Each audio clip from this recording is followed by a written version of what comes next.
What's up, everybody? The trailer for the new Wuthering Heights movie just came out, and I want to talk about it, so we're gonna do that. The way this started was that I heard a new song from Charlie XCX called Chains of Love, and I saw the music video, and I was like, wow, this is really giving Wuthering Heights. This is awesome. Come to find out, she's going to release this concept album called Wuthering Heights, and I'm like, well, that's very fitting. I wonder why she's doing that. Come to find out further, she created this song for the new movie Wuthering Heights that's coming out soon, starring Margot Robbie and Jacob Elordi, I think is his name. I had read Wuthering Heights a long time ago. I really liked the book, so I was really curious to see what the trailer was going to be like. And honestly, it pissed me off, and I'll tell you why. When I read this book for the first time, I'd actually heard about it from my sister who had read it, and she had described this as being an amazing book, and the relationship between Heathcliff and Catherine was kind of crazy, but like it's a great story. And I was really curious. So when I started reading it, I was expecting to read about this very passionate but like healing or beneficial relationship between these two characters, Catherine Earnshaw and Heathcliff. And boy, was I wrong.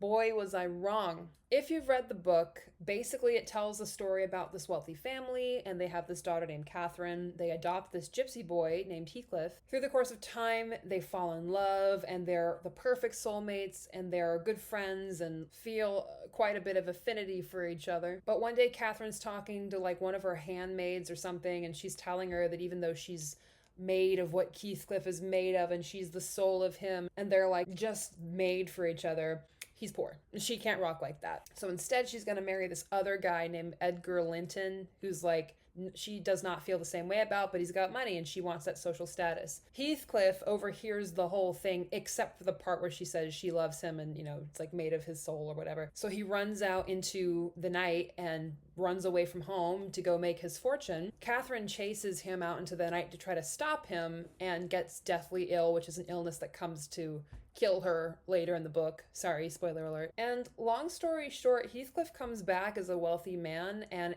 systematically tries to destroy Catherine's entire life through her lineage. So when Catherine dies from this illness, he takes over her properties and he basically abuses everybody in her family tree or anyone adjacent to it as a form of revenge that like he didn't get to be with her. And really nobody is happy and can move on until he's dead. For a period of time, he's haunted by her ghost, he's losing his mind, and then it's implied at the end of the story that he goes off. His ghost, when he dies, goes off with Catherine's ghost and they go off into the ether. So you could make the argument that that's a really romantic story because it's showing like madness and passion and, you know, I guess you could say like very scorpionic kinds of bonding, which, you know, cool, but certainly would not say that that is a great or beneficial story to want to aspire to. So this is where the trailer comes in. When I watched this trailer, I didn't exactly know what I was expecting,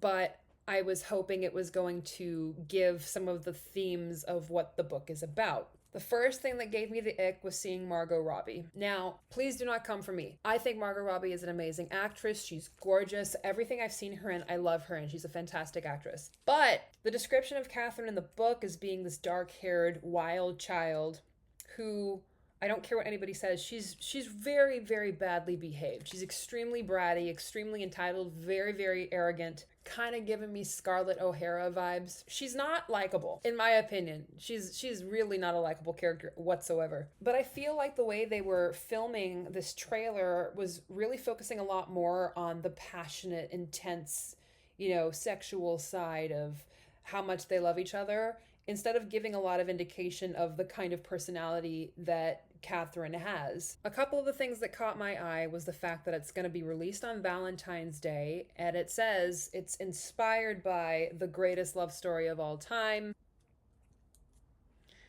Refer back to my prior argument earlier in the video. Don't know if I would say that myself. Visually, I think I was a little bit surprised because the styling of the house that they're in, Thrushcross Grange, oh my god, what a tongue twister. When they're inside this house, it seems like it's this huge, almost like Alice in Wonderland psychedelic styling that seems kind of asynchronous to the time that the book was published. Couldn't tell you when that was because I'm not paying too close attention. And that's just a styling thing. I will give it to them. The cinematography looks amazing and the the rooms look very cool. They even came out with this little promo where they're doing a tour of the set of this Wuthering Heights film before the movie has even come out, where they're going room by room and they're describing and discussing everything. And they say that Kathy's room is supposed to be the skin room. And I don't know what the hell that means, except that I believe that all the walls in this room, they literally got latex and they like scanned or got sample of Margot Robbie's skin and they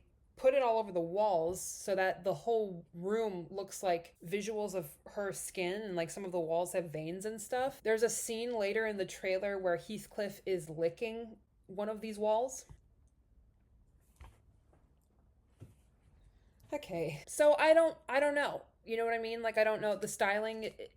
I'm not going to knock the styling, and I shouldn't really knock the actors' portrayal of these characters because I don't know. I haven't seen the film, but right off the bat that kind of gave me the ick. They also use a lot of phrases in the promo of this where they're saying things like be with me always, take any form, drive me mad, really focusing on like the passionate sexual side of everything. They also have shots of Margot Robbie giving face like she's being pleasured a lot. There's a scene where it's a close up of her mouth and she's rubbing grass on her mouth. And then with that scene where Heathcliff is shirtless and licking her skin wall.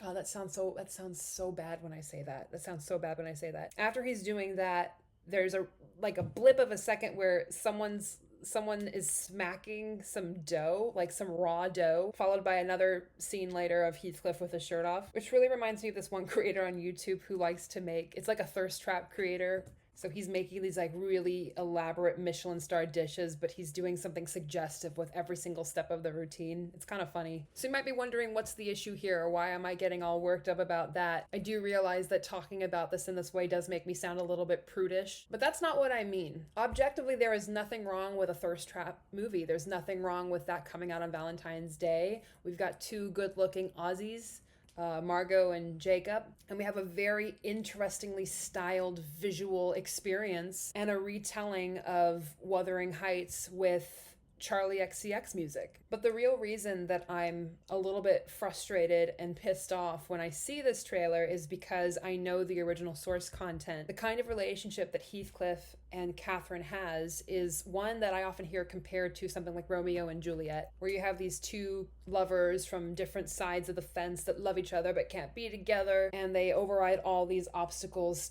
to end up together, and they both die. Which I think a lot of people can watch and look at and say, oh my gosh, that's so passionate. Oh, I wish that I had a relationship like that. The real issue I take with this retelling as it is that relationship that they have is so toxic, so crazy, and just objectively not good. I think Heathcliff is supposed to be one of the most famous, well-known anti-heroes of all time. But when I read the book, I had no love for Heathcliff whatsoever. He's brutal, he's mean. He intentionally tries to put Catherine's family members in positions where they are subservient to him or lack education because of him. Heathcliff even marries some other wealthy woman to be able to seize her assets and her resources, and he and this woman have a child that's very sickly, and he completely abuses this child and forces one of Catherine's descendants to marry him so that he can get control of Catherine's estate. Like, it's so bad. Talk about a toxic boyfriend. And Catherine is not any likable herself because she's bratty, she's snobbish, she's haughty. She talks about having this fantastic, great, pure love for Heathcliff, but then marries some other guy for his money. And if I remember correctly, I'm pretty sure in the book there is a description that they were made for each other because they both are like that. They both are these wild children with unscrupulous morals and will kind of do whatever they need to do to get where they need to be. And what I worry about is when Hollywood takes stories like that and transforms it or changes the way that they talk about it because they want to get a thirst trap audience on Valentine's Day so that you can recreate relationships like that with your significant other. And who knows, maybe I'm just jumping the gun on this and being a total a-hole. Maybe I'm just judging this too quickly and judging the movie by the trailer. It is something I would like to go see because now I am curious. I certainly am not immune to a thirst trap here and there. But I'm just very curious to see what they actually do with the story and how they portray it. Because if they try to change the narrative and make it sound like Catherine is a sympathetic character, or even that Heathcliff is a sympathetic character, which they might do because they said it was inspired by the greatest love story of all time. Inspired by is one of those phrases, those word combinations you really need to watch out for because it means that they're going to take whatever creative liberties they want with the source material. And I just want to see what they actually do with it. Anyway, that's all I had to talk about today. I just was really taken by this trailer. And if you guys want to put your input in the comment section, please do so.